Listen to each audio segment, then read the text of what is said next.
যাচ্ছি। আমি আমি শিখেছি জীবননগর আসার পর আমি একটা সাংবাদিক সম্মেলন এখানে একটা নিউজ করছিলাম। সাংবাদিক সম্মেলনে যারা নিউজ করছিল একটা মানে একটা পক্ষ ছিল, তারা বিরোধী পক্ষের প্রতি একটা অভিযোগ করছিল।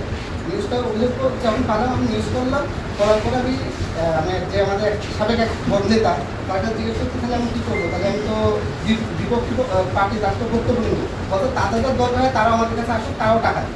মানে আমার জীবননগরের অভিজ্ঞতা এই সাংবাদিকতা, যে আমি একটা তথ্য যাতে একজন অভিযোগ করছে তার বিরুদ্ধে যদি মানে তার বিএনপি পার্টির যে বক্তব্য সেটাও আমার নেওয়ার জন্য না, তাদেরও আসতে হবে।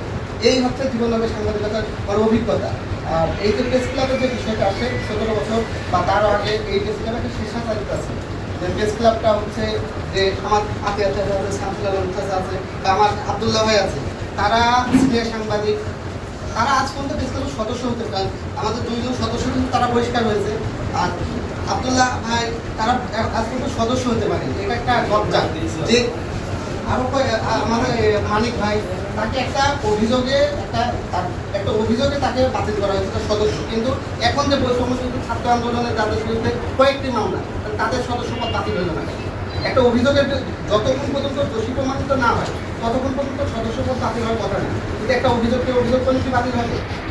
এরা সবসময় স্বেচ্ছাচারিতা করেছে এবং এদের যারা বিগত কর্মীতে ছিল তারা তাদের পদ টিকিয়ে রাখার জন্য কেউ মাছ ব্যবসায়ী, কেউ সেলুনের ব্যবসায়ী, কেউ স্বর্ণ ব্যবসায়ী, তাদেরকে এখানে সদস্য করেছে। আমরা চাচ্ছি যে এই যে আমরা একটা সুযোগ পেয়েছি, আমার উপর একটা দায়িত্ব দিয়েছে, আমরা চাচ্ছি যে যারা প্রকৃত সাংবাদিক, যারা অপসাংবাদিকতা করে না, তাদের নিয়ে আমরা একটা সুন্দর একটা প্রেস ক্লাব গঠন করবো।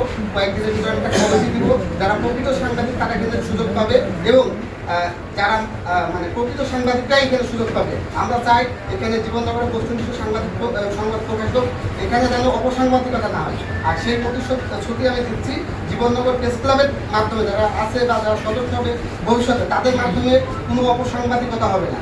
কেউ যদি একটা অভিযোগ করে, যার বিরুদ্ধে অভিযোগ করছে তার বক্তব্য যেন নেয়, সেই বিষয়টা যেন তারা এবং এই বিষয়টা হবে। এবং আমি যেহেতু সাংবাদিকতা পড়াশোনা করেছি, বা আমি চেষ্টা করবো তাদের কিছু শেখানোর বা ট্রেনিং আয়োজন করানোর। কেউ এসে যেন সাংবাদিক না হতে পারে। সাংবাদিক হতে হলে তার মিনিমাম একটা যোগ্যতা লাগবে, তার কিছু লাগবে। কেউ কার্ড নিয়ে আসলে সাংবাদিক, বা কেউ কাউকে যেন হয়রানি না করতে পারে, সেই বিষয়টা যেহেতু আমি দায়িত্বে একটা পেয়েছি, আমি চেষ্টা করবো সেটা করার। আরেকটা বিষয় যে আমাদের যে কমিটিটা কি জন্য দেওয়া হলো, গত 5 আগস্ট একটা পদ পরিবর্তন হয়েছে। পদ পরিবর্তনের পর আমরা চেয়েছিলাম যে যারা সিনিয়র আছে তাদের মানে তাদের মেয়াদ ছিল 13ই এপ্রিল পর্যন্ত। যে আমরা চেয়েছিলাম যে আমরা পুরো ঝামেলার ভিতরে যাবো না, 13ই এপ্রিল তাদের মেয়াদ শেষ আছে, তারা হয়তো বা মেয়াদ শেষ হলে তারা এমনিতে চলে যাবে।